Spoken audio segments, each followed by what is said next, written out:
एक दया, फिर पूरी जिंदगी पछतावे में गुजरी।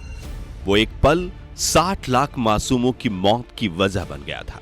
ये बात है उस वक्त की जब युद्ध की जमीन पर दो सैनिक एक दूसरे के सामने खड़े थे। एक के हाथ में राइफल और दूसरा निहत्था था, खून में नहाया निढाल होकर जमीन पर गिरा हुआ। लेकिन ब्रिटिश फौज की वर्दी में खड़े शख्स जिसके हाथ में राइफल थी, उसका दिल पता नहीं क्यों पसीज उठा और वो जमीन पर पड़े निहत्थे शख्स जो जर्मन सैनिक था, उसकी जान बख्शते हुए आगे बढ़ गया। युद्ध खत्म होता है, जिंदगी आगे बढ़ जाती है।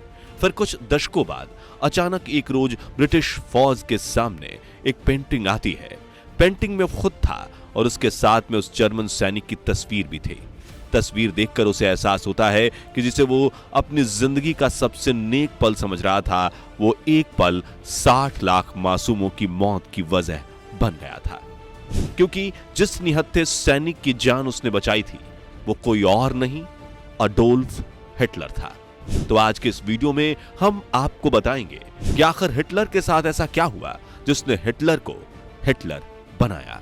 तो आइए जानते हैं पूरी कहानी। दोस्तों, हिटलर को जानने के लिए हमें समय में थोड़ा पीछे चलना होगा। साल 1889 में ऑस्ट्रिया में जन्मे हिटलर ने बचपन से ही बहुत कुछ सहा। पिता की मृत्यु के बाद 17 वर्ष की अवस्था में हिटलर वियेना चला गया, जहां उसने कला विश्वविद्यालय में प्रवेश पा लिया, परंतु वो असफल रहा। 1913 तक हिटलर वियेना में ही रहा। उसके बाद वो म्यूनिक चला गया। म्यूनिक जाने के पीछे एक खास वजह थी। वियेना में रहते हुए उसे फौज में भर्ती का बुलावा आया, जो अनिवार्य हुआ करता था। लेकिन हिटलर की फौज में मेहनत की कोई मंशा नहीं थी। भर्ती से बचने के लिए वो म्यूनिक आया, लेकिन पुलिस उसका पीछा करते हुए वहां भी पहुंच गई और उसे पकड़ लिया। हिटलर के सामने अब दो ऑप्शन थे, जेल या फौज। हिटलर ने फौज को चुना, लेकिन किस्मत मेहरबान तो गधा पहलवान। हिटलर मेडिकल टेस्ट में फेल हो गया। बाद में जब वो तानाशाह बना, जर्मन सीक्रेट पुलिस ने हिटलर की भर्ती से जुड़े कागजात ढूंढने के लिए जमीन आसमान एक कर दिया, लेकिन ये कागजात हाथ नहीं लगे और इन्हीं से उसकी असलियत सामने आई। वरना हिटलर ने तो प्रोपेगेंडा चला रखा था कि वो महान योद्धा था जो एक बार में ही देश के लिए लड़ने मरने के लिए तैयार हो गया था। 28 जून 1914 की तारीख, जब ऑस्ट्रिया और हंगरी एक ही साम्राज्य हुआ करते थे, इस साम्राज्य के उत्तराधिकारी थे आर्चड्यूक फर्डिनेंड। उस रोज आर्चड्यूक अपनी पत्नी के साथ पड़ोसी देश बोस्निया के दौरे पर गए थे, जहां उनके काफिले पर बम से हमला हुआ और इस हमले में दोनों पति पत्नी बच निकले, लेकिन कुछ देर बाद एक शख्स ने गोली मारकर उनकी हत्या कर दी। इस हत्या के साथ ही प्रथम विश्व युद्ध की शुरुआत हो गई। जर्मनी भी इस युद्ध में कूदा, इसलिए हिटलर, जो जर्मनी को दुनिया का सबसे महान साम्राज्य समझता था, उसने भी युद्ध लड़ने की ठान ली। बाकायदा वो लिखता है, जिस रोज भर्ती का खत आया, मैं अपने घुटनों के बल बैठा और ईश्वर को धन्यवाद दिया। हिटलर ही नहीं, पूरे जर्मनी में 16 से 17 साल के लड़कों का यही हाल था। हिटलर को इस लड़ाई में भाग लेने का मौका मिला। इस लड़ाई में हिटलर को डिस्पैच रनर की जिम्मेदारी मिली हुई थी, यानी यहां से वहां संदेश पहुंचाने का काम। वर्ल्ड वॉर 1 के रिकॉर्ड्स के अनुसार युद्ध के दौरान वो बाकी सैनिकों से अलग रहता था। वो अक्सर पेंटिंग बनाया करता था, शराब नहीं पीता था, वो स्मोक भी नहीं करता था। युद्ध के दौरान उसने एक कुत्ते को पालतू बना लिया था, जिसका नाम उसने फॉक्स रखा था। हालांकि युद्ध के बाद किसी ने यह कुत्ता चुरा लिया था, जिस वजह से हिटलर बहुत दुखी था। जानवरों से उसे खास प्रेम था। बाकायदा एक कसाई घर का दौरा करने के बाद उसने मांसाहार भी बंद कर दिया था। युद्ध में उसे फ्रंट लाइंस पर रहने का मौका कम ही मिला, लेकिन इस दौरान उसने अपने एक सीनियर अफसर की जान बचाई, जिसके चलते उसे दूसरे दर्जे का आयरन क्रॉस सम्मान दिया गया। साथ ही उसे प्रमोट करके लांस कॉर्पोरल बना दिया गया। साल 1916 में युद्ध के दौरान हिटलर के पांव में गोली लगी, जिसके चलते उसे घर भेज दिया गया। हिटलर जर्मनी की राजधानी बर्लिन गया, जहां उसने देखा लोग भूखे मर रहे हैं। ब्रिटेन ने समुद्री रास्ते से जर्मनी जाने वाले जहाजों पर ब्लॉकेड लगा रखा था, जिसके चलते चीजों के दाम आसमान छू रहे थे। लिहाजा जर्मनी में मजदूरों ने हड़ताल शुरू कर दी। लोगों में युद्ध के खिलाफ माहौल बनने लगा। ये देख हिटलर को उन पर दया आने के बजाय गुस्सा आया। उनकी नजर में युद्ध का विरोध करने वाले सब गद्दार थे। वो वापस मोर्चे पर लौटा और एक बार फिर अपने अनाप शनाप भाषण शुरू किए। फिर 1917 में ठीक होने के बाद हिटलर एक बार फिर से युद्ध के मैदान में उतरा और इस बार उसे आयरन क्रॉस का सम्मान हासिल हुआ। इस सम्मान की उसके लिए इतनी कीमत थी कि वो जब तक जिंदा रहा इस क्रॉस को अपने यूनिफॉर्म पर लगाता रहा। 1918 में एक लड़ाई के दौरान हिटलर पर एक केमिकल गैस का हमला हुआ और इस बार उसे अस्पताल जाना पड़ा। अस्पताल में लेटे लेटे उसे जर्मनी के हारने की खबर मिली, जिसने उसे निराशा और गुस्से से भर दिया। जर्मन सेना की पराजय ने उसे हिला ही दिया था, लेकिन वायसराय संधि ने हिटलर को और ज्यादा आग बबूला कर दिया और यहूदी इस हार का कारण थे, जिस वजह से हिटलर ने हार का बदला लेने की ठानी। 1919 में उसने जर्मन वॉकर्स पार्टी नाम के एक छोटे से समूह की सदस्यता ले ली। फिर धीरे धीरे इसने इस संगठन पर अपना नियंत्रण कायम कर लिया और उसे नेशनल सोशलिस्ट पार्टी का नाम दिया। इस पार्टी को नाजी पार्टी के नाम से जाना गया था। उसके बाद 1923 में हिटलर ने बवेरिया पर कब्जा करने बर्लिन पर चढ़ाई और सत्ता पर कब्जा करने की योजना बनाई, जिसमें वो असफल रहा। उसे गिरफ्तार भी कर लिया गया। हिटलर पर देशद्रोह का मुकदमा भी चलाया गया, लेकिन कुछ समय बाद उसे रिहा कर दिया गया। नाजी राजनीतिक खेमा 1930 के दशक के शुरुआत सालों में जनता को बड़े पैमाने पर अपनी तरफ आकर्षित नहीं कर पाया, लेकिन महामंदी के दौरान नाजीवाद ने एक जन आंदोलन का रूप ग्रहण कर लिया। तब हिटलर जबरदस्त लगता था। उसका जोश और उसके शब्द लोगों को हिलाकर रख देते थे।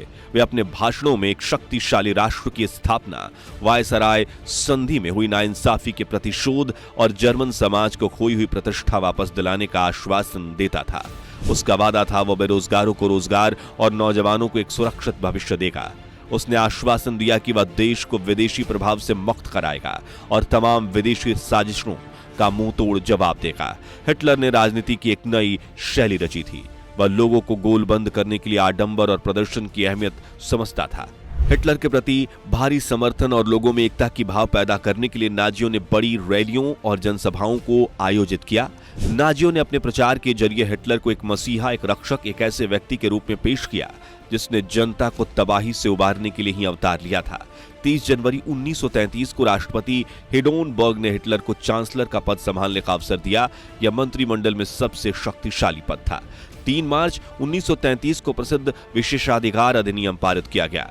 इस कानून के जरिए जर्मनी में बाकायदा तानाशाही स्थापित कर दी गई।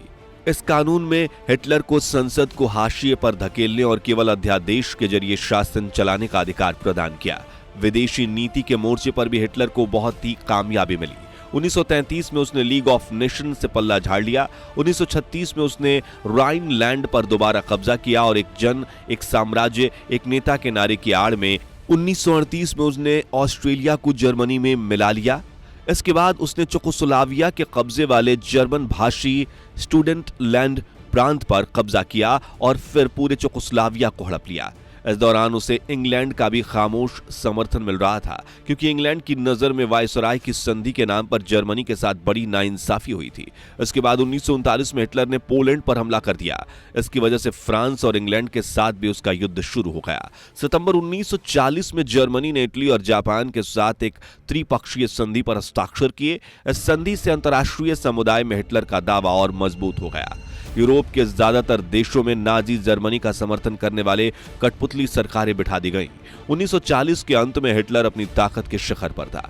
उसके बाद उसने अपना सारा ध्यान पूर्वी यूरोप को जीतने के सपने पर केंद्रित कर दिया। वह जर्मन जनता के लिए संसाधन और रहने की जगह का इंतजाम करना चाहता था। 1941 में उसने सोवियत संघ पर हमला किया और इस आक्रमण से जर्मन पश्चिमी मोर्चा ब्रिटिश वायु सैनिकों के बमबारी की चपेट में आ गया, जबकि पूर्वी मोर्चे पर सोवियत सेना ने जर्मनों को नाको चने चबवा दिए। अमेरिका इस युद्ध में फंसने से लगातार बचता रहा। अमेरिका पहले विश्व युद्ध की वजह से पैदा हुई आर्थिक समस्याओं को दोबारा नहीं देखना चाहता था, लेकिन वह लंबे समय तक युद्ध से दूर नहीं रह सकता था। पूर्व में जापान की ताकत भी फैलती जा रही थी। जब जापान ने हिटलर को समर्थन दिया और हार्बर पर अमेरिकी ठिकानों को बमबारी का निशाना बनाया, तो अमेरिका भी दूसरे विश्व युद्ध में कूद पड़ा। यह युद्ध मई 1945 में हिटलर की पराजय और जापान के हिरोशिमा शहर पर अमेरिकी परमाणु बम गिराने के साथ खत्म हुई। नवंबर 1938 के एक जनसंहार में यहूदियों की संपत्तियों को तहस नहस किया गया, उन्हें लूटा गया, उनके घरों पर हमले हुए। यही नहीं, यहूदी प्रार्थना घर भी जला दिए गए और उन्हें गिरफ्तार किया गया। इस घटना को night of the broken glass के नाम से याद किया जाता है। सितंबर 1941 में सभी यहूदियों को यह हुक्म दिया गया कि वह स्टार ऑफ डेविड अपनी छाती पर लगाकर रखेंगे। उनके पासपोर्ट, तमाम कानूनी दस्तावेज और घरों के बाहर भी यह पहचान चिन्ह छाप दिया गया। जर्मनी में उन्हें यहूदी मकानों में दरिद्रता की स्थिति में रखा जाता था। यूरोप के यहूदी मकानों और गेटों बस्तियों में रहने वाले यहूदियों को माल गाड़ियों में भर भर कर मौत के कारखानों में लाया जाने लगा। एडोल्फ हिटलर ने 30 अप्रैल 1945 को सोवियत सेनाओं से हारने के बाद बर्लिन में जमीन से 50 फीट नीचे एक बंकर में खुद को गोली मारकर अपनी हत्या कर ली। हिटलर ने मरने से पहले कहा था, मैं मर जाऊं तो मेरा शरीर जला देना। हिटलर ने गैस चैम्बरों में कैद करीब 60 लाख यहूदियों को मौत के घाट उतार दिया था और इस तरह हिटलर की यह दास्तां इतिहास के पन्नों में हमेशा के लिए छप गई। तो ये थी तानाशाह हिटलर के हिटलर बनने की कहानी। बाकी आपको हमारी ये जानकारी कैसी लगी हमें कमेंट करके जरूर बताइएगा। अगर वीडियो पसंद आई हो तो इसे लाइक शेयर करके हमारे इस चैनल को सब्सक्राइब करना बिल्कुल भी मत भूलिएगा।